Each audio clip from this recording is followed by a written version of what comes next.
Kladim se da ovakav cheese niste jeli do sad. Ovo je New York cheesecake. Prava bomba od kolača. Idemo odmah na pripremu. Krećemo sa korom. Treba će nam mlevena plazma. Prelijemo otopljenim buterom, dodamo šećer i sok od pomoranđe. Mešamo dok ne sjedinimo. Spremimo kalup, nauljimo ga, ubacimo našu smesu, izravnamo i izjednačimo sa svih strana.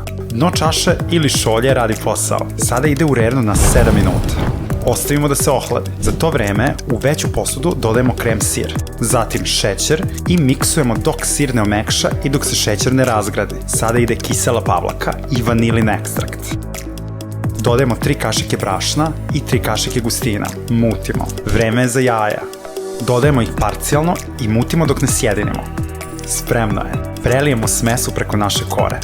Sada je jedan trik za savršeni cheese. Spremimo 2 lista folije, obložimo kalup sa svih strana i stavimo u neki dublji pleh. Zatim sipamo vrelo vodu u pleh do polovine kalupa. Sada ide da se peče sat vremena na 180 stepeni. Posle sat vremena ugasimo rernu, odškrinemo vrata i ostavimo da se ohladi još sat vremena u rernu. Izvadimo ga iz rerne i iz folije. Prekrijemo kolač i ide u frižider na minimum 4 sata. Sada je vreme za savršeni voćni topping.